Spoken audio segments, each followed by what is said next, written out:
तो नमस्कार दोस्तों, कैसे हैं आप लोग। उम्मीद करता हूं बढ़िया होंगे, स्वस्थ होंगे, मस्त होंगे और अपने अपने ज़िंदगी में व्यस्त होंगे। तो आज के इस वीडियो में पढ़ाने वाला हूं क्लास 11th का फिजिक्स, दूसरा चैप्टर जिसका नाम है मात्रक एवं मापन। क्लास 11th फिजिक्स क्या है चैप्टर? मात्रक एवं मापन। ये भौतिक राशियां है। इसमें हम लोग इस चैप्टर में हम लोग क्या पढ़ेंगे? भौतिक राशियों के बारे में पढ़ेंगे। ठीक है, इस चैप्टर का नाम क्या है? मात्रक एवं मापन। इसमें हम लोग पढ़ेंगे भौतिक राशि। सबसे पहले हम लोग हेडिंग लगाते हैं भौतिक राशियां किसे कहते हैं। भौतिक राशियां, भौतिक राशियां किसे कहते हैं? इंग्लिश में बोलते हैं फिजिकल क्वांटिटीज। इंग्लिश में क्या बोलते हैं? Physical quantity. ध्यान से समझिएगा भौतिक राशि किसे कहते हैं। अच्छा, आप लोग चीज सुने होंगे कोई कि बहुत सारी चीजें होती हैं जिसको हम लोग माप सकते हैं और बहुत सारी चीजें ऐसी होती हैं जिसको हम लोग माप नहीं सकते हैं। जैसे कि कुछ चीजें ऐसी होती हैं जिसे हम लोग एक निश्चित संख्या के रूप में व्यक्त कर पाते हैं और कुछ ऐसी चीजें होती हैं जिसको हम एक निश्चित संख्या के रूप में व्यक्त नहीं कर पाते हैं। जैसे कि फीलिंग्स होती है, ईर्ष्या होती है, नफरत होता है, ईर्ष्या यानी नफरत, प्यार होता है। ये सब चीजों को हम लोग किसी निश्चित संख्या के रूप में व्यक्त नहीं कर पाते हैं। अगर कुछ पूछेगा कि आप मुझसे कितना प्यार करते हैं, तो क्या आप किसी एक नियत संख्या के रूप में व्यक्त कर पाएंगे उसे? नहीं, बिल्कुल नहीं। इसी प्रकार से कुछ ऐसे संख्याएं होती हैं जिनको हम लोग किसी निश्चित संख्या के रूप में व्यक्त कर पाते हैं। तो ऐसी संख्याएं या ऐसी ऐसी राशियां जिनको हम माप सकते हैं या किसी नियत संख्या के रूप में व्यक्त कर सकते हैं, उसे बोल लेते हैं भौतिक राशियां। जैसे अगर कोई पूछेगा भौतिक राशि क्या होती है, तो भौतिक राशि किसे कहते हैं? जिसे सिंपल भाषा में समझिए, जिसे मापा जा सके, बस। इससे कुछ ज्यादा नहीं है। जिसे मापा जा सके उसे क्या बोलते हैं? भौतिक राशि। और जिसे मापा नहीं जा सकता उसे भौतिक राशि नहीं कहते हैं। जैसे हम प्यार, नफरत, दुश्मनी, दोस्ती, इन सब चीजों को हम माप नहीं पाएंगे। अच्छा, कोई पूछेगा कि आप मेरे से कितना दोस्ती करते हैं, तो क्या बता पाएंगे? 1 किलो दोस्ती करता हूँ, ऐसा थोड़ी होता है। या कोई बोले कि आप मुझे कितना प्यार करते हो। अजय भाई, वैलेंटाइन डे अभी परसों था ना, 14 फरवरी, आज तो 17 फरवरी है।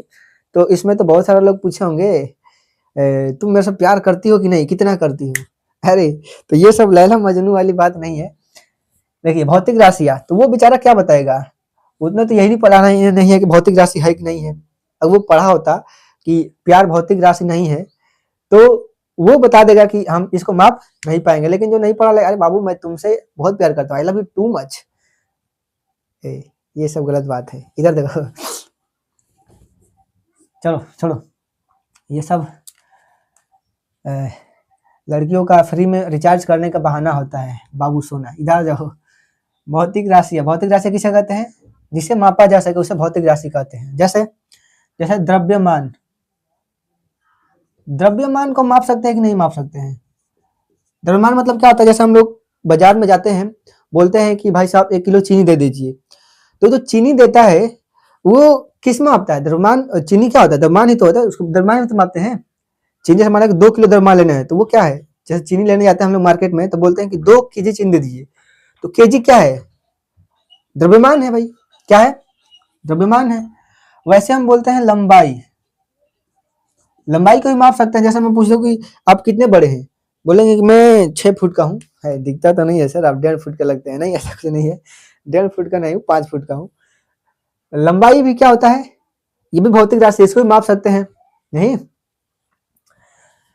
इस तरीके से समय है, समय को हम माप सकते हैं। अगर पूछेगा कि आपके घड़ी में कितना बज रहा है, तो बोलोगे कि अभी 2:15 हो रहा है। यानी कि अब इसके बाद आप कहाँ जाओगे? 1 घंटा में। लेकिन 1 घंटा में मैं खा पी के सो जाऊंगा। भाई इतना जल्दी कैसे सो जाओगे भाई? अभी तो पढ़ना है, इसको पढ़ो पहले, उसके बाद सोने जाना है। समय मतलब समय भी क्या होता है? भौतिक राशि है, क्योंकि हम इसको भी माप सकते हैं। लेकिन अगर कोई पूछे कि क्या प्यार भौतिक राशि है, बोलोगे नहीं सर, ये प्यार मोहब्बत भौतिक राशि नहीं है। क्यों नहीं है? क्योंकि हम इसको माप ही नहीं पाएंगे भाई।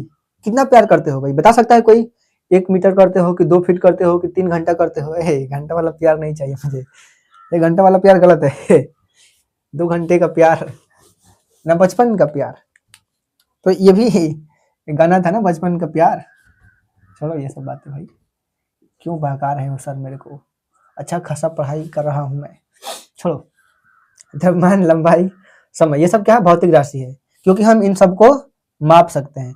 लेकिन प्यार, नफरत, दोस्ती, दुश्मनी, इन सब चीजों को हम माप नहीं पाएंगे, इसलिए ये सब क्या है, भौतिक राशि नहीं है। तो अगर कोई पूछेगा भौतिक राशि किसे कहते हैं, तो क्या बोलोगे, वे राशि जिसके हम माप सकते हैं उसे क्या बोलते हैं, भौतिक राशि। मापने का मतलब क्या है, अच्छा अगर मैं बोल रहा हूँ कि माप रहा हूँ किसी चीज को मैं, इसका मतलब क्या है, मापने का मतलब होता है कि उसको किसी निश्चित संख्या के रूप में व्यक्त कर देना। जैसे मैं बोलूँ कि आलू जाके लाओ, तो आलू कितना ला रहे हो, आलू कितना ला रहे हो बाजार से, तो बोलोगे कि मैं आलू बाजार से 5 केजी लाया, कितना लाया, 5 केजी। तो ये 5 क्या है, एक निश्चित संख्या ही तो है। मैंने इसको क्या कर दिया, मान को एक निश्चित संख्या में व्यक्त कर दिया कि हाँ भाई आलू मैं लिया बाजार से, कितना लाया, 5 केजी लाया। तो 5 क्या है, एक निश्चित संख्या है, क्योंकि इसको मैंने निश्चित संख्या में व्यक्त कर दिया, यानी कि मैं इसको क्या कर दिया, माप दिया। और मापा किसमें, केजी में। तो ये केजी क्या है, इसका मात्रक है, क्या है, मात्रक। आई बात समझ में। तो भौतिक राशियां को हम लोग, भौतिक राशियां क्या होती है जिसे हम लोग माप सकते हैं, उसे भौतिक राशि बोलते हैं, ठीक है। अब हम बात कर रहे हैं कि भौतिक राशियां जो होती है या मात्रक, मापन जो होता है उसकी आवश्यकता ही क्यों पड़ी। जैसे हम कोई भी चीज को मापते ही क्यों है, जैसे अब बता रहे कि मात्रक का मापन क्या होता है, किसी भी चीज को हमें मापने की आवश्यकता क्यों पड़ी, नहीं है कि नहीं सवाल। अच्छा भाई, हम अच्छा खासा ये सब नहीं अनुमान लगा सकते, जैसे बाजार से लाना है तो हम अंदाज पता है 2 किलो आलू भाई, हाँ 2 किलो आलू चाहिए, ले जाइए झिल्ली में ये भर लो अपने से, मान लो कि 2 किलो है, ले जाओ, तो ऐसा थोड़ी होगा भाई। तो किसी भी संख्या को एक निश्चित रूप में लिखने के लिए मापना उसका आवश्यक पड़ गया, नहीं।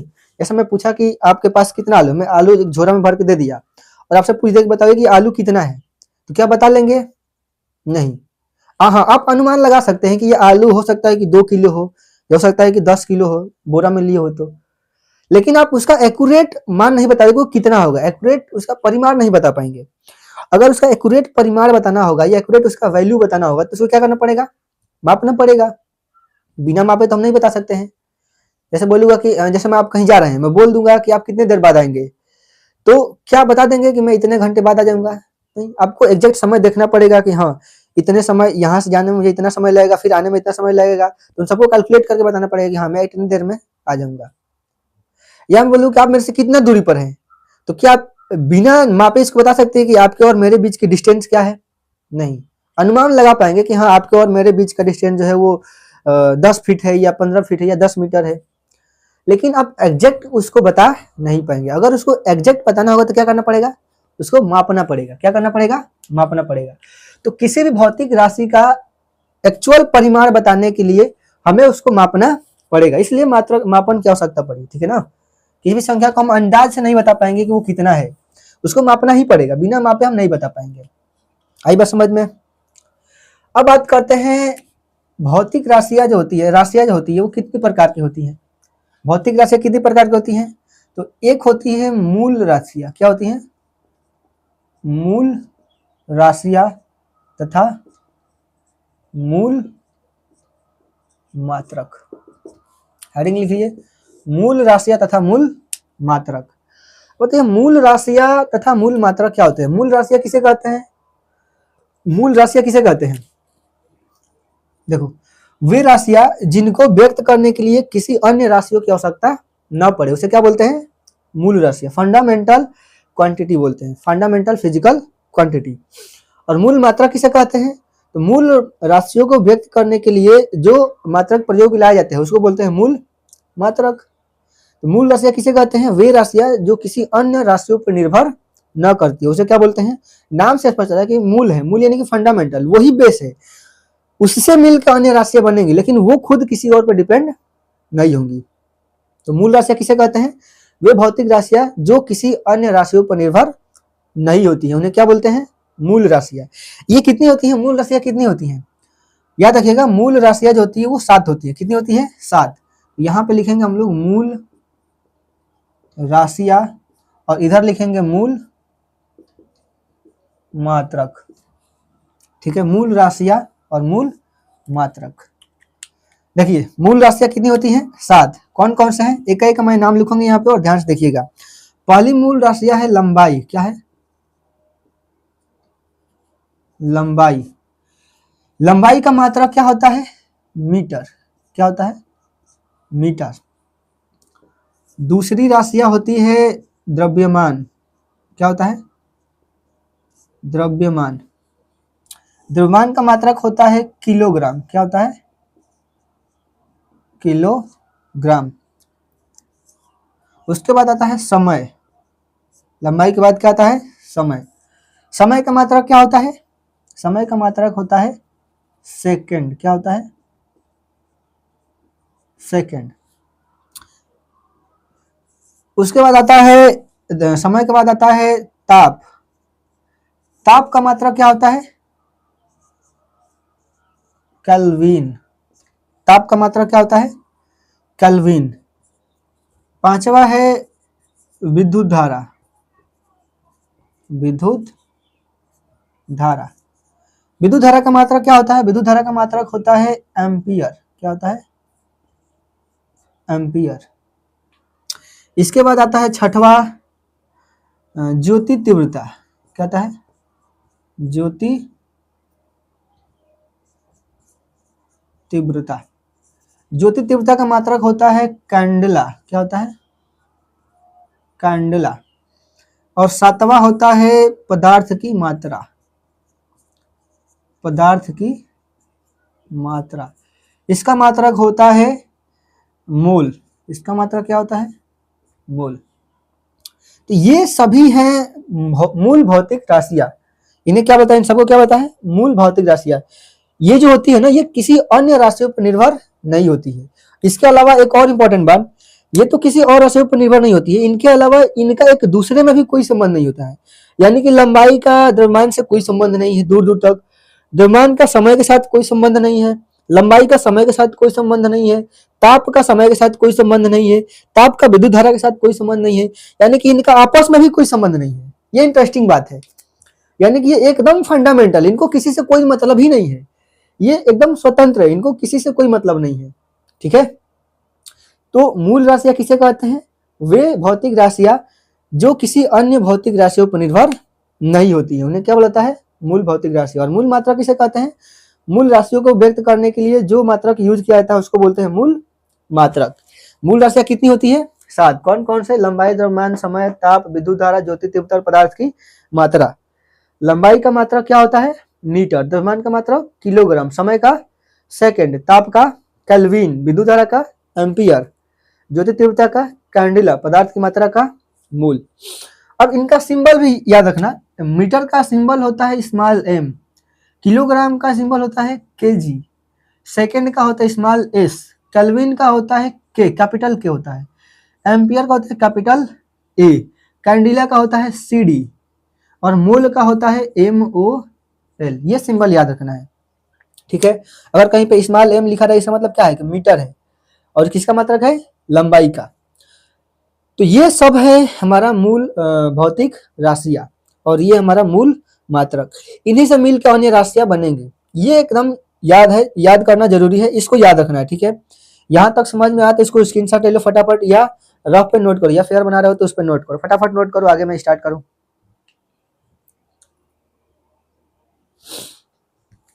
हो गया? मिटा दो, आगे देखो। तो ये रहा हमारा मूल राशियां, फंडामेंटल यूनिट्स। आगे देखो। इसके बाद आता है हमारा व्युत्पन्न राशियां। इसके बाद क्या आता है? इसके बाद आता है व्युत्पन्न राशियां। व्युत्पन्न राशियां तथा व्युत्पन्न मात्रक। व्युत्पन्न मात्रक। देखो, व्युत्पन्न राशियां किसे कहते हैं? नाम से स्पष्ट है कि व्युत्पन्न यानी कि डेराइव्ड। डेराइव्ड क्वांटिटी और डेराइव्ड फिजिकल क्वांटिटी क्या होती है? ध्यान समझिए। नाम से स्पष्ट है कि व्युत्पन्न यानी कि जिसे उत्पन्न किया जा सकते हैं। तो व्युत्पन्न राशियां किसे कहते हैं? लिख लीजिए। वीडियो को पॉज करके जो मैं डेफिनेशन बोल रहा हूँ उसको लिख लीजिए, क्योंकि हर एक बात कोई बोर्ड पे नहीं लिख पाऊंगा, क्योंकि ये लंबा वीडियो हो जाता है। अब एक एक शब्द को लिखूंगा तो ये बहुत लंबा हो जाएगा। वीडियो को पॉज करके जो डेफिनेशन बोलता हूँ उसको लिख लिया कीजिए। आगे से, व्युत्पन्न राशियां किसे कहते हैं? वे भौतिक राशियां जो किसी अन्य राशियों पर निर्भर होती हैं उसे व्युत्पन्न राशियां कहते हैं। मतलब कि व्युत्पन्न राशियां जो होती है ना, वो मूल राशियों से ही मिलकर बनी होती है। ठीक है। अब व्युत्पन्न मात्रक किसे कहते हैं? व्युत्पन्न राशियों को व्यक्त करने के लिए जो मात्रक यूज किया जाता है उसको बोलते हैं व्युत्पन्न मात्रक। आ समझ में? तो व्युत्पन्न राशियां किसे कहते हैं? वे राशियां जो किसी अन्य राशियों पर निर्भर होती हैं, इन्हें बोलते हैं व्युत्पन्न राशियां। ये व्युत्पन्न राशियां बहुत सारी होती हैं। व्युत्पन्न राशियों की कोई संख्या लिमिट नहीं है, इनफाइनाइट होती है। इसको जितना बोल लूं उतना अधिक है, ये मतलब कभी खत्म ही नहीं होंगी। इनको गिनते गिनते समझ लो कि बोलते हैं ना, मेरे पास इतना पैसा है, गिनते गिनते तू खत्म हो जाएगा लेकिन पैसा खत्म नहीं होगा। और ऐसे ही व्युत्पन्न राशि को गिनते गिनते दिमाग पागल हो जाएगा। ठीक है। तो व्युत्पन्न राशि, यहाँ पे मैं कुछ व्युत्पन्न राशियां और इसका फॉर्मूला और इसका मात्रक यहाँ पे लिखूंगा। ठीक है, उसको रिमेम्बर करना है। यहाँ पे लिखेंगे व्युत्पन्न राशियां, यहाँ पे लिखेंगे इसका सूत्र और यहाँ पे लिखूंगा इसका मात्रक। ध्यान से देखिए, सबसे पहले हम व्युत्पन्न राशि में बात करेंगे क्षेत्रफल का। सबसे आसान, क्षेत्रफल। क्षेत्रफल का फॉर्मूला क्या होता है? क्षेत्रफल का फॉर्मूला क्या होता है? लंबाई गुणे चौड़ाई। क्षेत्रफल का फॉर्मूला क्या होता है? लंबाई गुणे चौड़ाई। अब बताओ, लंबाई का भी बताया था कि लंबाई का मात्रा क्या होता है? मीटर। और चौड़ाई का भी मात्रा क्या होगा? मीटर। चौड़ाई भी तो क्या होगा? जैसे मान लो कोई भी चीज है, ये क्षेत्रफल ही है, ये आयत है, तो ये इसका लंबाई हो जाएगी और इसका चौड़ाई हो जाएगी। तो इसको भी हम लोग मीटर में मापते हैं, इसको भी मीटर में ही मापते हैं, यानी कि दोनों ही क्या है? लंबाई ही है। ये भी लंबाई एक प्रकार की और ये भी लंबाई है। इसका मैंने चौड़ाई बोल दिया। अब बताओ, इसका भी मात्रक होता है मीटर, इसका भी मात्रक होता है मीटर, तो इसके लिए भी मात्रक मीटर यूज करूंगा और इसके लिए भी मीटर। तो मीटर इंटू मीटर क्या हो जाएगा? मीटर का स्क्वायर हो जाएगा। इसको मैं मीटर का स्क्वायर लिख दूं, यानी कि क्षेत्रफल का मात्रा क्या हो जाएगा? क्षेत्रफल का मात्रा क्या हो जाएगा? मीटर का स्क्वायर। आ समझ में? कोई दिक्कत? इसके बाद दूसरा देखो, दूसरा व्युत्पन्न राशियां होगी आयतन। आयतन, आयतन का मात्रा क्या होता है? आयतन का सूत्र क्या होता है? होता है लंबाई गुणे चौड़ाई और गुणे ऊंचाई। आयतन का सूत्र क्या होता है? लंबाई गुणे चौड़ाई गुणे ऊंचाई। अब बताओ, लंबाई के लिए भी होता है मीटर, चौड़ाई के लिए भी होता है मीटर और ऊंचाई के लिए भी मीटर। जैसे मान लो ये कोई 3D ऑब्जेक्ट है, ये इसका लंबाई हो जाएगी, ये इसका चौड़ाई हो जाएगा और ये इसका ऊंचाई हो जाएगा। तो इसको भी मीटर में मापते हैं। अरे भाई, इसको भी तो मीटर में मापते हैं, इसको भी मीटर में मापते हैं और इसको भी मीटर में ही मापते हैं। तो तीनों का मात्रक मीटर ही तो होता है, यानी कि metre into metre into metre क्या हो जाएगा? मीटर का क्यूब हो जाएगा। क्या हो जाएगा? मीटर का क्यूब। तो आयतन का मात्रा क्या लिखेंगे हम लोग? मीटर का क्यूब। कोई दिक्कत? तो आयतन क्या है? व्युत्पन्न मात्रक है, व्युत्पन्न राशि है। क्यों? क्योंकि ये लंबाई पर निर्भर कर रही है और लंबाई किसी पर निर्भर नहीं करता है। बोलो, व्युत्पन्न राशि उसे कहते हैं जो अन्य राशियों पर निर्भर करती हैं। जैसे कि क्षेत्रफल, क्षेत्रफल भी दो राशियों पर डिपेंड करती है, लंबाई पे और चौड़ाई पे। बात हालांकि दोनों बात एक ही है, दोनों ही लेंथ है। क्षेत्रफल, आयतन किस पर निर्भर करती है? ये भी लंबाई चौड़ाई ऊंचाई तीनों पर निर्भर करती है, यानी कि इसका मात्रक क्या हो जाएगा? मीटर का क्यूब। इसके बाद आता है हमारा वेग, या वेग लिख लो। मान लो कि हमारा यह है वेग। वेग का मात्रा क्या होता है? वेग क्या होता है? वेग बराबर होता है विस्थापन बटा समय। वेग बराबर क्या होता है? विस्थापन बटा समय। अब बताओ, विस्थापन क्या है? विस्थापन क्या? एक प्रकार की लंबाई ही है, और लंबाई का मात्रा क्या होता है? मीटर। और बटा में क्या है? समय। और समय का मात्रा क्या होता है? सेकंड। यानी कि वेग का मात्रा क्या हो जाएगा? मीटर प्रति सेकंड। बटा के लिए हम लोग प्रति का सिंबल, बटा को हम लोग प्रति बोलते हैं, यानी कि यहां से वेग का मात्रा क्या हो जाएगा? मीटर प्रति सेकंड। आई बात समझ में? बोलो, वेग का मात्रा क्या हो जाएगा? मीटर प्रति सेकंड। अब जाओ, इसके बाद हम लोग बात करेंगे त्वरण की। त्वरण त्वरण का फॉर्मूला क्या होता है? त्वरण बराबर होता है वेग परिवर्तन। क्या होता है? वेग परिवर्तन बटा समय। वेग परिवर्तन बटा में समय। अब बताओ, वेग परिवर्तन यानी कि वेग ही तो है। वेग का मात्रा क्या होता है? बताया था मीटर प्रति सेकेंड। वेग का मात्रा क्या होता है? मीटर पर सेकेंड बटा में। समय का मात्रा क्या होता है? सेकेंड। अब बताओ, सेकेंड नीचे आ जाएगा तो सेकेंड इंटू सेकेंड क्या हो जाएगा? सेकेंड का स्क्वायर। सेकेंड आके यहाँ मल्टीप्लाई हो जाएगा ना, तो सेकेंड इंटू सेकेंड, सेकेंड का स्क्वायर हो जाएगा, ऊपर क्या है? मीटर। यानी कि ऐसे त्वरण का मात्रा क्या हो जाएगा? मीटर पर सेकेंड स्क्वायर। त्वरण का मात्रा क्या हो जाएगा? मीटर पर सेकेंड स्क्वायर। मीटर पर सेकेंड का स्क्वायर। कोई दिक्कत? त्वरण का मात्रा क्या हो जाएगा? मीटर पर सेकेंड स्क्वायर। त्वरण कैसी राशि है? व्युत्पन्न राशि है। क्यों है? क्योंकि ये दो राशियों पर डिपेंड कर रही है, वेग पे और समय पे। अरे बात समझ में? तो अगर कोई भी फिजिकल क्वांटिटी किसी अन्य राशियों पर डिपेंड करे तो उसको बोलते हैं व्युत्पन्न राशि, यानी कि डिराइव्ड क्वांटिटी। इसके अलावा एक और है, इस तरीके से बहुत सारी क्वांटिटी है। मैं एक और दो और बता दे रहा हूं यहाँ पे। बल। बल, अब बल का बताओ, बल का फॉर्मूला क्या होता है? बल बराबर होता है द्रव्यमान गुणे त्वरण। अब बताओ, द्रव्यमान का मात्रा क्या होता है? केजी, बोलो।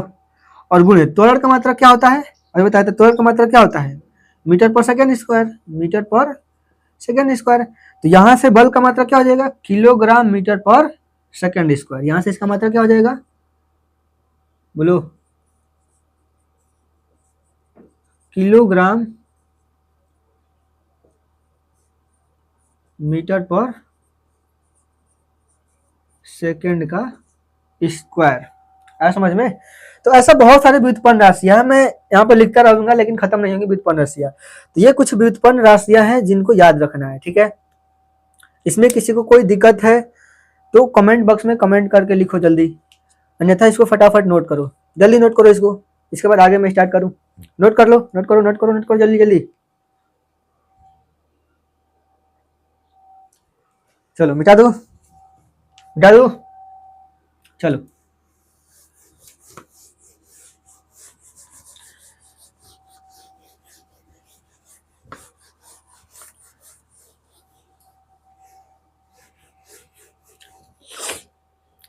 अब हम बात करेंगे पूरक राशियां की। इसके बाद एक और राशियां होती है जिसे बोलते हैं पूरक राशियां तथा पूरक मात्रक। पूरक राशियां इसको बोलते हैं हम लोग कॉम्प्लीमेंट फिजिकल क्वांटिटी, ठीक है? पूरक राशियां क्या होती है? पूरक राशियां कितनी प्रकार की होती हैं? यह दो प्रकार के होती हैं। पूरक राशियां कितनी प्रकार की होती हैं? दो प्रकार की। ये भी फिजिकल, ये भी फंडामेंटल ही है, जैसे कि फंडामेंटल साथ होती है ना, इनको भी फंडामेंटल ही माना गया है। अब ये दो प्रकार की होती है, कौन कौन सी होती है? इधर लिखेंगे हम लोग पूरक राशि, पूरक राशि, और इधर लिखेंगे मात्रक। पूरक राशि और मात्रक। पूरक राशियां कितनी होती हैं? दो। एक होती है कोण, इसको बोलते हैं समतल कोण। समतल कोण, इसका मात्रक होता है रेडियन। समतल कोण का मात्रक क्या होता है? रेडियन, दिखाते हैं RAD से, ठीक है? इसके बाद होता है, दूसरा होता है घन कोण। क्या होता है? घन कोण, इसका मात्रक होता है स्टेरेडियन। स्टेरेडियन, SR लिखते हैं, स्टेरेडियन। तो समतल कोण का मात्रक होता है रेडियन और घन कोण का मात्रक होता है स्टेरेडियन। अब समतल कोण क्या होता है, घन कोण क्या होता है? नाम से स्पष्ट है। समतल कोण, जैसे कि मान लो कोई वृत्त है, यहाँ पे समझो, ये कोई सर्कल है, तो सर्कल के सेंटर पे दो त्रिज्याओं द्वारा, त्रिज्या खंड द्वारा जो कोण बनता है उसको बोलते हैं समतल कोण। नहीं, या दो लाइन के बीच में जो कोण बनता है उसको बोलते हैं समतल कोण, सिंपल बोल दो। और घन कोण क्या होता है? घन कोण क्या होता है? जैसे मान लो ये शंकु है, ये हमारा क्या है? शंकु। तो शंकु के सेंटर में जो ये कोण बनेगा ना, ये ठोस कोण बनेगा, सॉलिड। ये जो कोण होगा कैसा होगा? सॉलिड होगा। तो इस कोण को हम बोलते हैं स्टेरेडियन, दिखाते हैं D ओमेगा से, उसको दिखाते हैं डी थीटा से, डी थीटा या सिंपली थीटा बोल दो। तो कोण जो होता है वो दो होता है, पूरक राशि कितनी होती है? दो होती है। एक होता है समतल कोण, एक होता है घन कोण। समतल कोण का मात्रक होता है रेडियन और घन कोण का मात्रक होता है स्टेरेडियन। हम समझेंगे कि रेडियन किसे कहते हैं और स्टेरेडियन क्या होता है, ध्यान से समझना, ये इंपॉर्टेंट है। रेडियन और स्टेरेडियन होता क्या है समझो। पहले मैं बात करूंगा रेडियन की। किसकी? रेडियन क्या होता है? रेडियन क्या होता है समझो। जैसे मान लो ये एक वृत्त है, ये क्या है? एक वृत्त, और ये इसका सेंटर है। मान लो ये कुछ इसका त्रिज्या है r। तो अगर मैं किसी वृत्त में उसके त्रिज्या के बराबर ही एक चाप काटूं तो इसके सेंटर पे जो कोण बनेगा ना उसको बोलते हैं रेडियन। अगर मैं इस त्रिज्या के बराबर ही एक कोण चाप काटूं तो इसके सेंटर पे जो कोण बनेगा, इस चाप द्वारा सेंटर पे जो भी कोण बनाया जाएगा उसको बोलते हैं रेडियन। क्या बोलते हैं? रेडियन। यानी कि डी थीटा बराबर होता है, इसको मान लो डी एस, इस चाप को मान लिया डी एस, तो डी एस बाई आर। आई बात समझ में? तो ये डी थीटा क्या है? रेडियन है। क्या है ये? रेडियन। यानी कि अगर कोई पूछेगा रेडियन क्या होता है, रेडियन किसे कहते हैं, तो किसी त्रिज्या द्वारा त्रिज्या के बराबर उसके त्रिज्या के बराबर ही चाप काटा जाए तो उस चाप के द्वारा केंद्र पे, त्रिज्या के वृत्त के केंद्र पे जो भी एंगल बनेगा उसको बोलते हैं रेडियन। आई बात समझ में? और डी थीटा होता है डी एस बटा में आर। कोई दिक्कत? अगर त्रिज्या के लंबाई के बराबर ही यहाँ पे एक चाप काट दूं तो इस चाप द्वारा सेंटर पे जो भी कोण बनेगा उस कोण को ही क्या बोलेंगे? रेडियन। कोई दिक्कत नहीं। चलो अगला देखो, स्टेरेडियन क्या होता है? स्टेरेडियन क्या होता है? What is steradian? जैसे मान लो मैं एक यहाँ पे गोला ले लिया। क्या ले लिया? गोला। ये एक गोला ले लिया, ये स्फेयर है, ये हमारा वृत्त है। ये क्या है? ये वृत्त है और ये क्या है? गोला है। वृत्त गोला में अंतर है ना, समझ रहे हो ना? अब मान लिया इस ये गोले का ये सेंटर है, तो अगर मैं इस गोले के सरफेस पे एक वृत्त काटूं या एक कोई क्षेत्रफल काटूं जिसका एरिया डी ए है, तो इस क्षेत्रफल द्वारा सेंटर पे जो भी कोण बनेगा ना, क्षेत्रफल द्वारा जो भी कोण बनेगा, ये ठोस है, ठीक है ना, एक सरफेस है। इमेजिन करो एक गोला है, इस गोले के सतह पे मैं एक एरिया काटा हूं, तो उस एरिया द्वारा उसका सेंटर पे जो भी ठोस कोण बनेगा, नहीं आ रहा समझ में? जैसे मान लो ये गोला, इमेजिन करो यहाँ पे एक स्फेयर है और उसके स्फेयर पे मैंने ऐसे गोला काट दिया, कोई एरिया है, तो उस एरिया द्वारा उसका सेंटर पे जो भी कोण बनेगा ना उस कोण को ही क्या बोलेंगे? स्टेरेडियन। तो मान लिया कि इसका एरिया है और इसका क्षेत्र त्रिज्या है आर। समझ में? तो इसको हम दिखाते हैं, इसको दिखाते हैं डी ओमेगा से, इसको दिखाते हैं हम लोग डी ओमेगा से।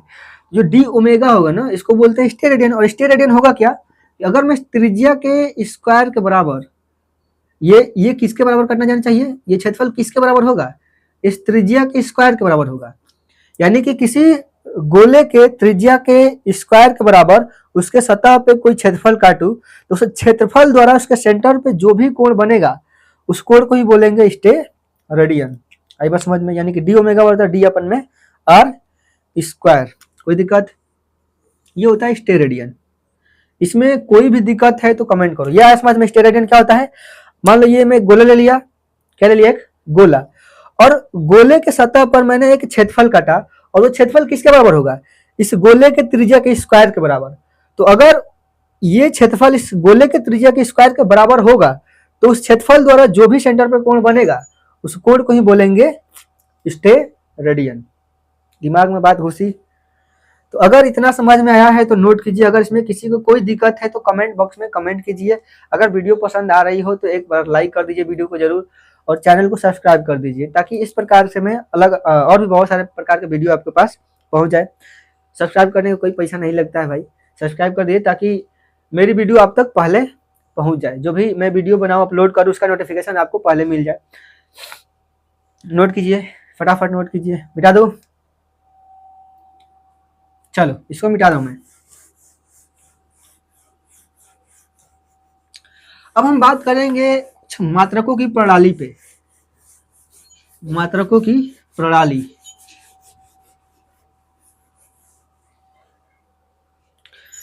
हेडिंग लिखो, मात्रकों की अंतरराष्ट्रीय प्रणाली। मात्रकों की अंतरराष्ट्रीय प्रणाली, इंटरनेशनल सिस्टम ऑफ मेजरमेंट्स। देखो, मात्रकों की कुछ अंतरराष्ट्रीय प्रणाली बनाई गई। मात्रक का मतलब जैसे कि कोई भी चीज को हम मापते हैं ना, तो जिस चीज में माप रहे हैं उसको हम बोलते हैं मात्रक। जैसे कि मान द्रव्यमान किस मापने में, किलोग्राम में, तो द्रव्यमान का मात्रक क्या हो जाएगा, केजी। तो कुछ ऐसे ही इंटरनेशनल सिस्टम पे बनाया गया मात्रक, कुछ मैं यहाँ पे लिख रहा हूँ। जैसे कि मान लो पहला अंतरराष्ट्रीय मात्रक को बनाया गया एमकेएस प्रणाली। एमकेएस प्रणाली, एमकेएस प्रणाली को, इसका फुल फॉर्म होता है, एम मतलब होता है किलोग्राम, क्या होता है, किलोग्राम,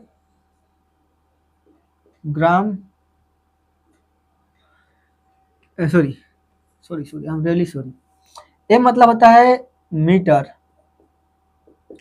के मतलब होता है किलोग्राम, किलोग्राम, एस मतलब होता है सेकंड। यानी कि एमकेएस को बोलते हैं मीटर किलोग्राम सेकंड प्रणाली। इसका पूरा नाम क्या हो जाएगा, मीटर किलोग्राम सेकंड प्रणाली। इसमें क्या बताया गया है, इसमें क्या बताया गया है ना, कि इस सिस्टम में हम लोग लंबाई को मीटर में मापते हैं। किस में मापते हैं, मीटर में।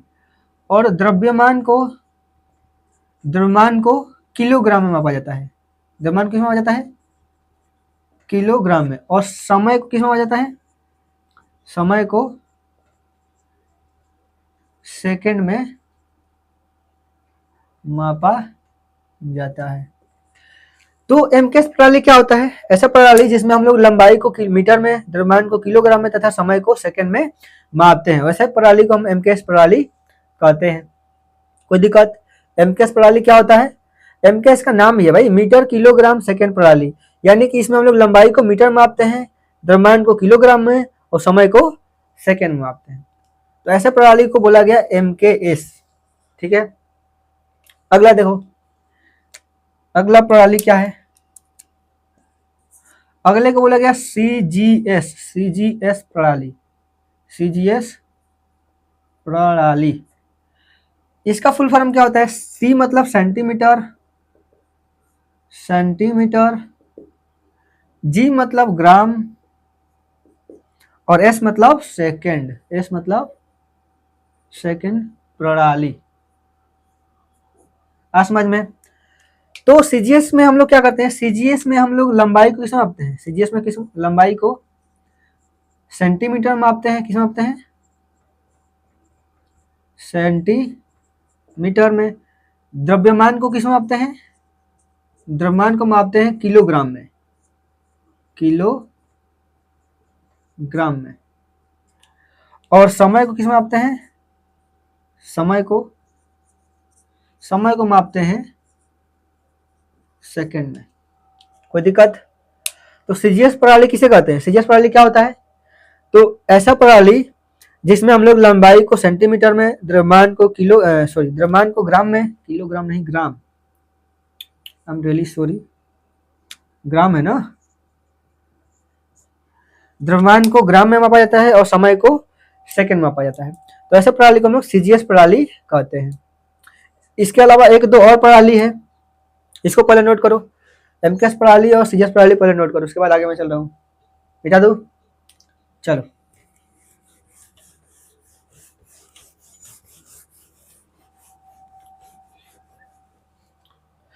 तीसरा प्रणाली का नाम क्या है, तीसरा प्रणाली, तीसरा को बोलते हैं एफपीएस प्रणाली, एफपीएस प्रणाली। एफपीएस मतलब, एफ मतलब होता है फुट, पी मतलब होता है पाउंड, क्या होता है, और एस मतलब होता है सेकंड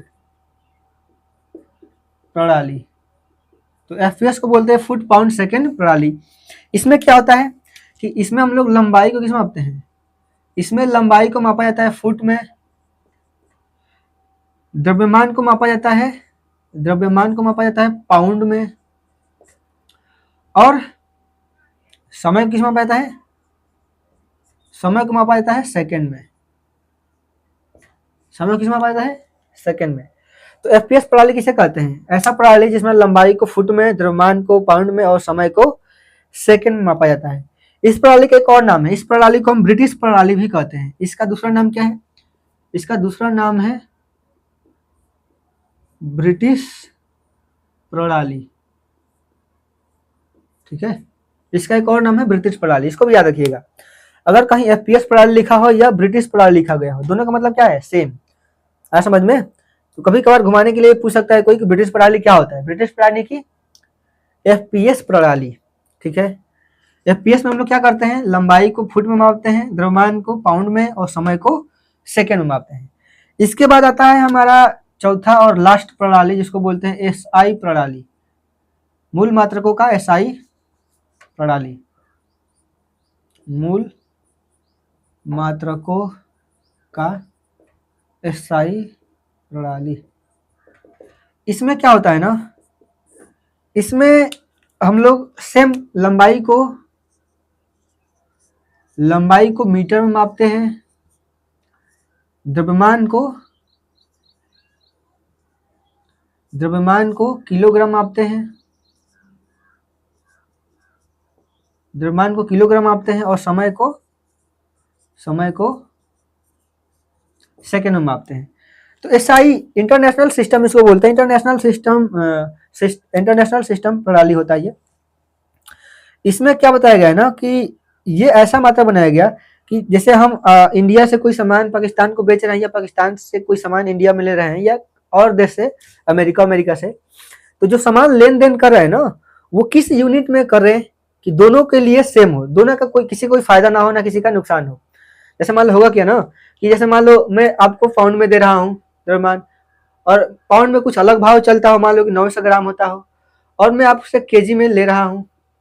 नहीं अरे भाई, मैं आपको कोई सामान दिया, आपको केजी में दिया, और आपसे लेते समय मैं आपको पाउंड में लिया, दोनों का मतलब अलग अलग है ना भाई। ये केजी है, ये पाउंड। हो सकता है कि एक पाउंड में 900 ग्राम होता हो और एक केजी में 1000 ग्राम होता हो, तो मैं आपको दे कितना रहा हूँ? 1000 ग्राम, ले कितना रहा हूँ? 900 ग्राम, तो मेरा नुकसान है ना भाई। तो इसलिए एक ऐसा सिस्टम बनाया गया जिसमें ये पता लगाया कि हम ऐसा सिस्टम बनाए जिसमें हम जिस प्रणाली में आपको सामान दे उसी प्रणाली में ले, यानी कि जिस यूनिट में आपको सामान दे रहे हैं उसी यूनिट में हम सामान अपना ले, ताकि ना आपको कोई फायदा हो या नुकसान हो, ना हमें कोई फायदा या नुकसान हो। ठीक है, दोनों लोग बराबर रहें। तो ऐसा सिस्टम को इंटरनेशनल सिस्टम बोला गया। इसमें दोनों, ये इंटरनेशनल लेवल पे है ताकि हम लोग जब भी बिजनेस करें, कोई सामान एक्सपोर्ट या इंपोर्ट करें, तो दोनों के लिए क्या हो? सेम मात्रक हो। ठीक है, ऐसा ना हो कि किसी का नुकसान हो जाए या किसी का फायदा हो जाए।